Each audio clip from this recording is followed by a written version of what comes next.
Welcome to the Human Capital Innovations Podcast, your go-to source for personal, professional, and organizational growth and development. We hope you tune in often for all things people management, organizational development and change, organizational leadership, and social impact related. Maximize your personal and organizational potential with Human Capital Innovations Podcast.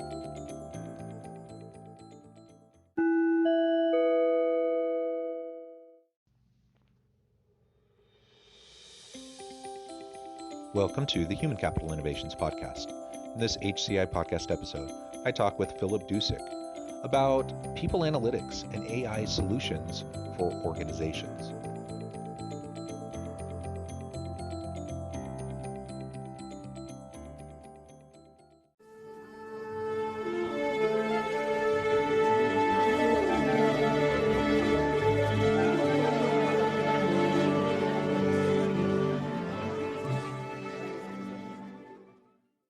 Filip Dousek, welcome to the Human Capital Innovations Podcast. Thank you, Jonathan. It's a real pleasure to be here.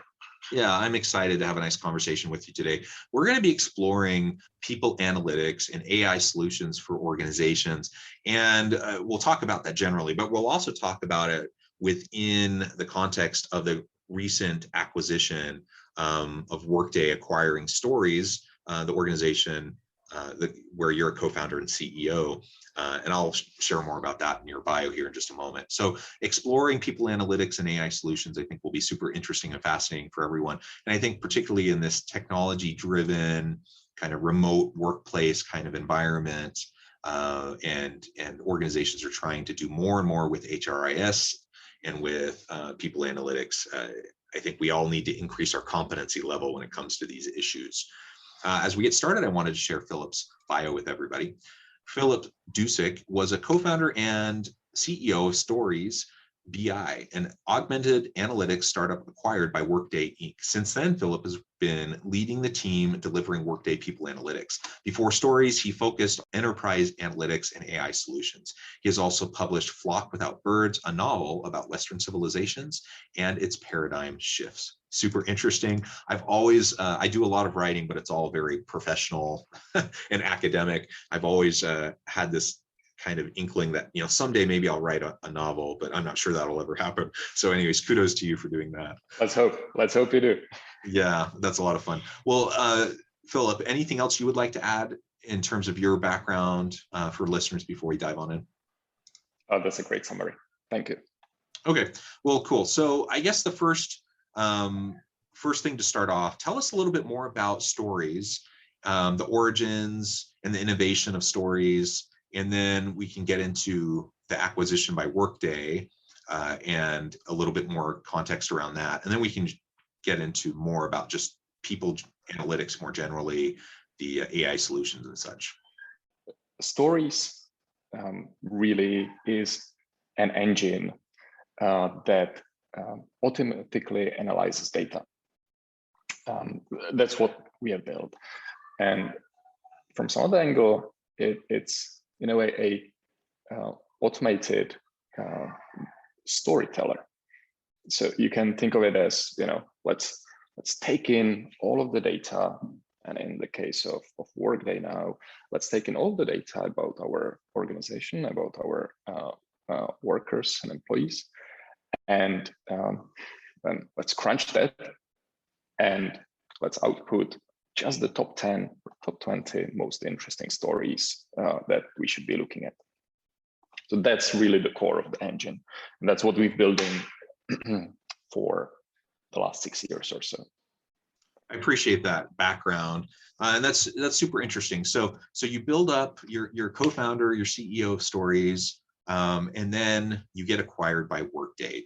Tell us a little bit more about that experience, that process, because that's, I think, something that's unique that a lot of people haven't experienced who are listening, and then we can go from there. We built Stories, I would say, at the right time. We have been one of the first augmented analytics startups that really got this kind of technology to work. Augmented analytics as such is a term that Gartner coined in about 2016, 17. And in a way, it denotes a progression from, from just analytics or from just like the crude concept of AI. Like, we'll just throw something at a machine and it will tell us everything that's happening in the data. Like that's in a way a fairly naive concept, right? And augmented analytics really addresses that, the complexity. So what we mean by augmented analytics is we need typically a human in the loop, but we can augment the human analysts or the manager's work through an AI or machine learning or other intelligent algorithm. And that's where augmented analytics really comes into play. So, and this is where, having built one of the first examples of such technology, like we were showcased by Gartner quite a bit. Gartner having really defined this area, they started pointing to us also as a prime example of a startup that's really pioneering the work here. And that's how several large companies, including Workday, heard about us, and we entered into conversations about the potential acquisition. And there was at about the same time when we also got into the Alchemist Accelerator, which is a sort of top B2B Silicon Valley based accelerator. And so on one hand, I was moving to the Bay Area already because of the accelerator, and these discussions with Workday opened up at about the same time. So in the end, we basically chose the option to join Workday and focus on the building of the product while leveraging Workday's magnificent sales force and the whole synergy that comes from the large enterprise. Yeah, thank you. And so, and I appreciate providing a little bit more context around AI and machine learning as well, as you were building everything and what it can potentially do. So so Stories gets acquired by Workday. You ride off into the sunset. Everyone's happy, doing really great things for organizations. That's all amazing. That's wonderful. And so you continue to lead the Workday people analytics team. So let's zoom out now and talk a little bit more specifically, just a little bit more generally about people analytics and the types of AI machine learning that can augment that and help us better utilize the vast amount of data that many organizations have around their people, their efficiencies, their performance. What are some of the types of things that you focus on with your team in terms of the people analytics for organizations? And what are some of the core elements that leaders need to be thinking about if they haven't already? Let me start by saying that the original Stories technology, after the acquisition, basically became Workday People Analytics, which is a product. And so I can quite specifically talk about what the product can do. It analyzes the key areas of HCM. So it's diversity and inclusion. It's hiring and attrition. It's organizational composition. It's talent and performance. It's also now skills, and there are further areas that we're adding to the engine itself. So, and when you think about these areas that I have just named, those really are the dimensions of the workforce that managers today, especially in larger and medium and larger enterprises, really need to be looking at. Yeah, I think so. All those elements are so important, and I appreciate that you are focusing on skill areas. You are focusing on DE&I elements. because I think kind of the traditional people analytics space has often been more on performance metrics and efficiency metrics and some of those sorts of things. And so it's really great to see how it's expanding to include some of these other really vital, important elements. And like you mentioned, ultimately the goal of all of this, right, is to help us better understand the human capital piece within the organization and equip leaders with the data that will assist them in making decisions in terms of hiring and promotion decisions and how to best support their people and where the gaps are in skill sets and competencies, and to work towards developing those for their people. All of that is just so incredibly important in the modern workplace because we can't be stagnant. We can't rely on what we've done well before. We have to constantly be pushing into an unforeseen future, and all of these data tools can help us make more informed, evidence-based decisions, right? And I think that's all wonderful, and we just need to be doing it much more. What would you say? Absolutely. Yeah. What would you say to? Oh, go ahead. I would maybe just jump in and say, where really is the innovation that we are bringing to the table? Because what you're describing, some listeners might think, okay, well, we're doing that with our BI tools and with our reports, and we're looking at that. But what we have always seen with this more traditional data analytics and reporting is that people look at the reports and there are numbers there, but they don't really answer the question of what is important. Like, what is the one thing that I should be acting on today? And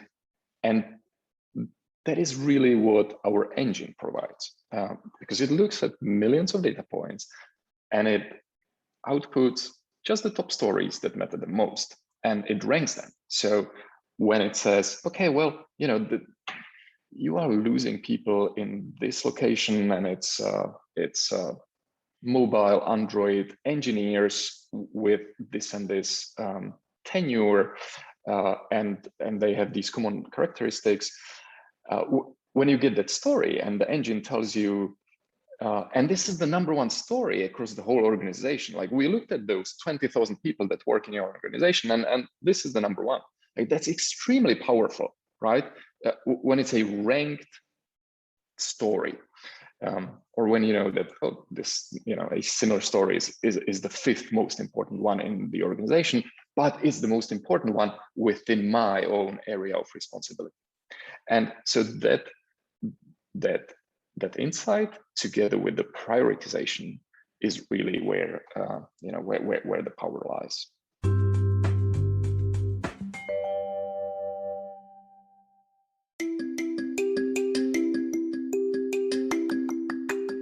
I'm excited to announce the publication of my new book from HCI Press, Bluer Than Indigo Leadership: The Journey of Becoming a Truly Remarkable Leader. Early in my adult life, I learned about an Asian proverb that translates as bluer than indigo.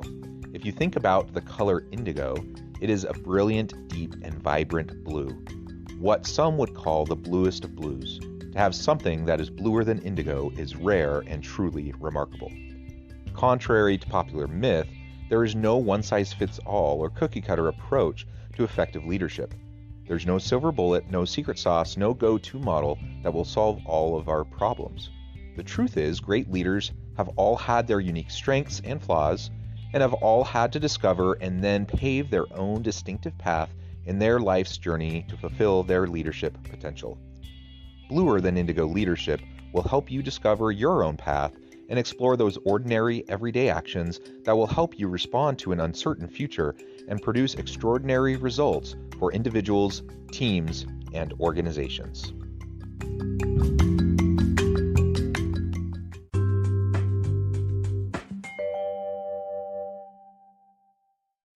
Yeah, I think that's all excellent. And I appreciate just a better understanding of the unique features of what Workday People Analytics can offer.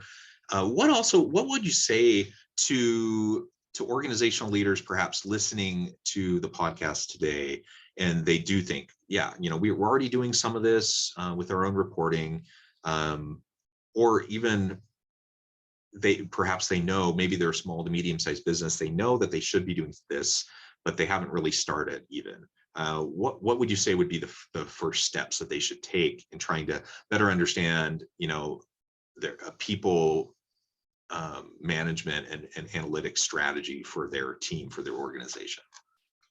Right. Well, so I will give the answer that's possibly unpopular, but it's the place to start is really the end goal. So we see a stark difference.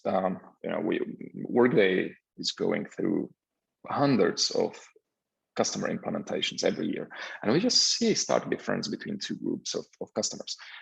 The one says, you know what, we'll just start easy.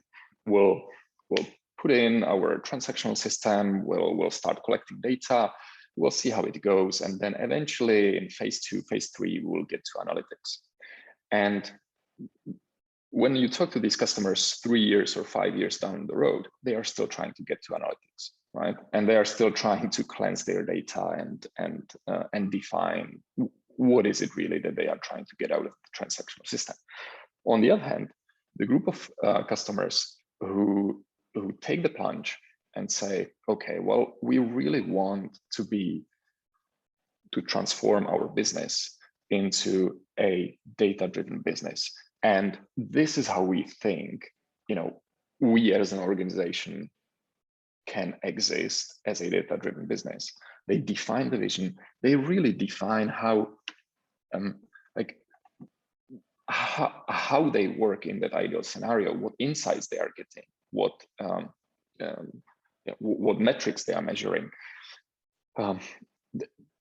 That's where the companies actually start shaping their transactional system and the whole data layer and their data quality processes so that they reach that endpoint. And so the hard path is often the more successful part. That would be my answer. Yeah, thank you.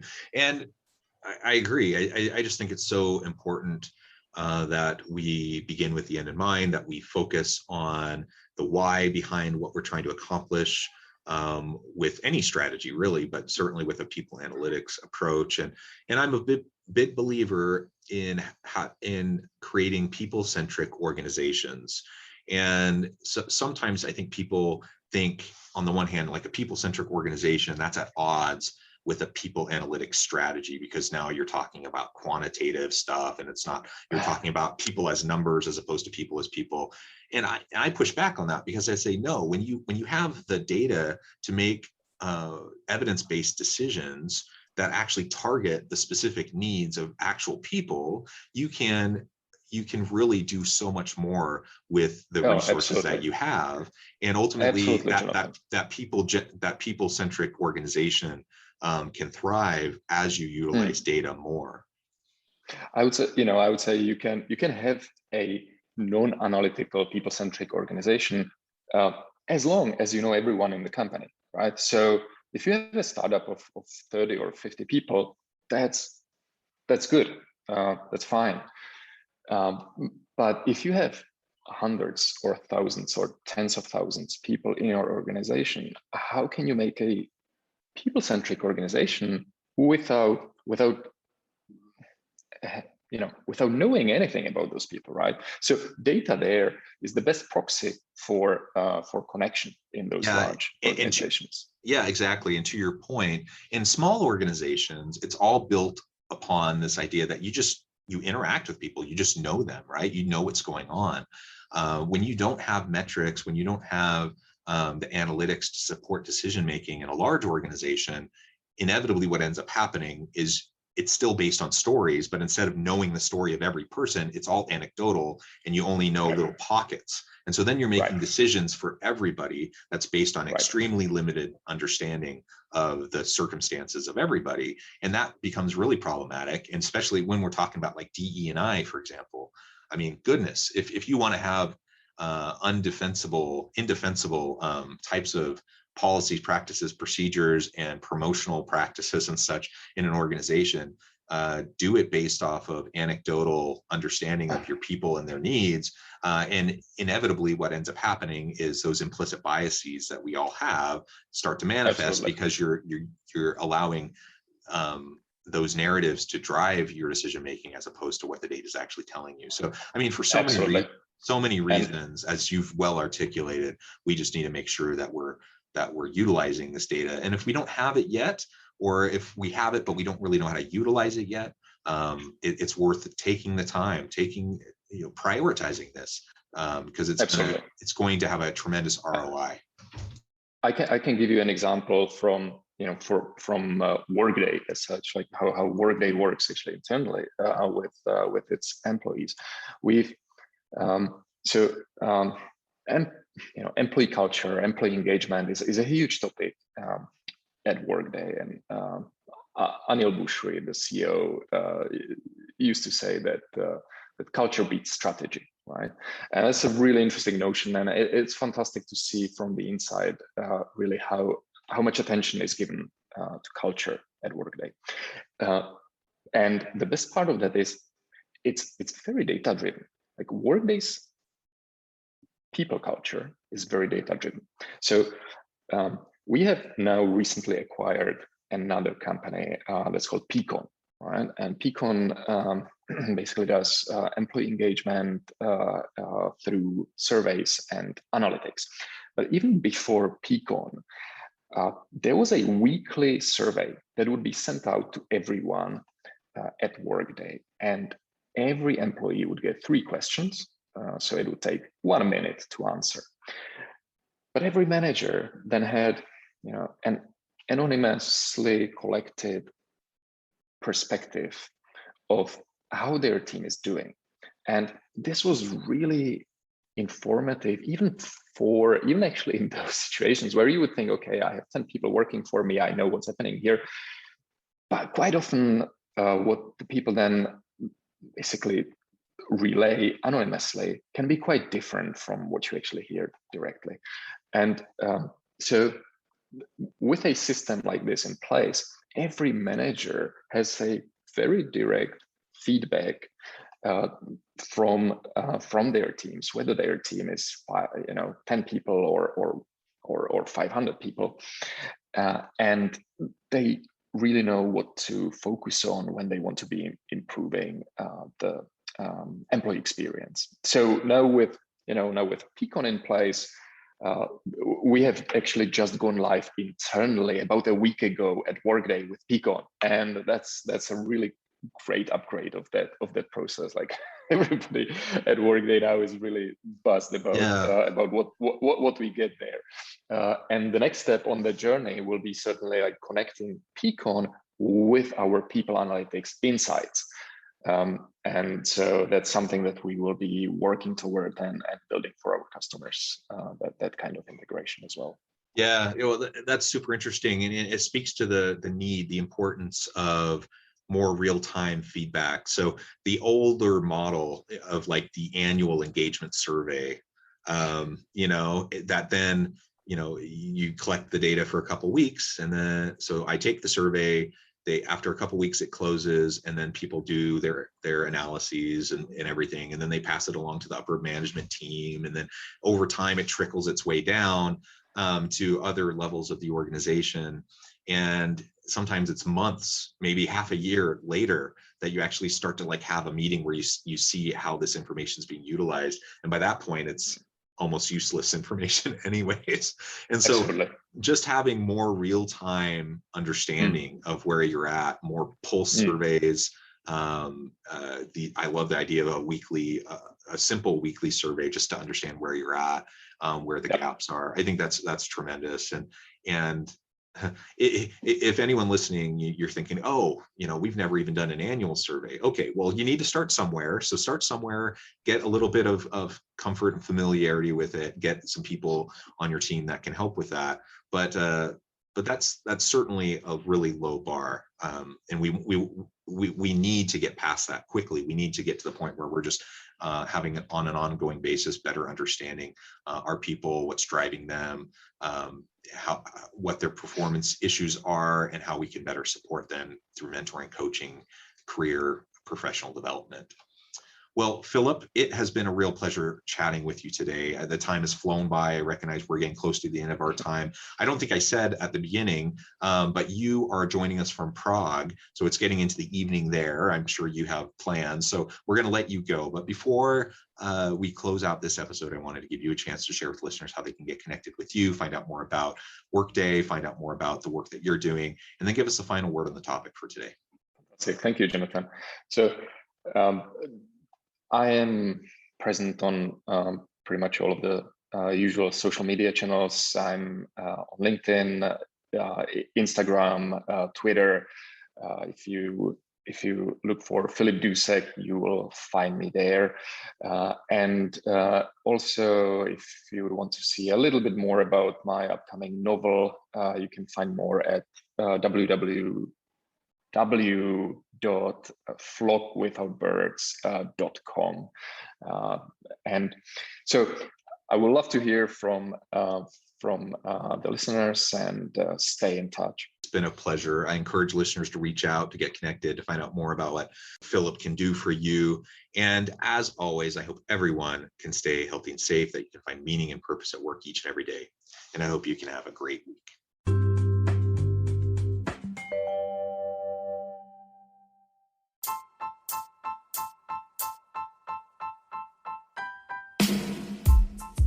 The alchemy of truly remarkable leadership. Ordinary, everyday actions that produce extraordinary results. Consider how the nature of work has shifted over the past 50 years. With increased globalization, rapid technological advancement, and the shift in economic composition, the average job of today looks very different than the average job of 50 years ago. What will the jobs and organizations of tomorrow look like? Moreover, what does this all mean for organizational leaders? What are the core competencies and capabilities of organizations and their leadership that are prepared for continued disruption and geopolitical and socioeconomic shifts? Regardless of what the future holds, increasingly, leaders need to be socially minded, data-driven, decisive, champions of talent, and disruptors of the traditional notions of leadership, teams, organizations, and work. The alchemy of truly remarkable leadership will help you to explore your own leadership competencies and capabilities and consider ways to apply and implement them into your workplace and personal life.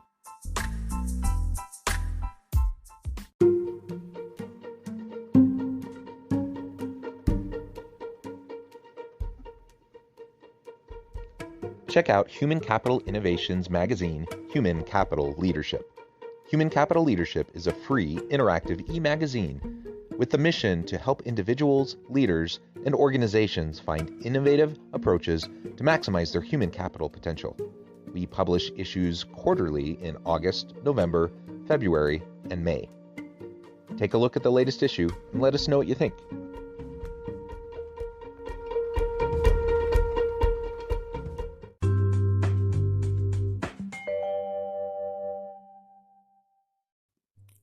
Thanks again for joining us for this episode of the Human Capital Innovations Podcast. I hope you stay healthy and safe and that you have a great week.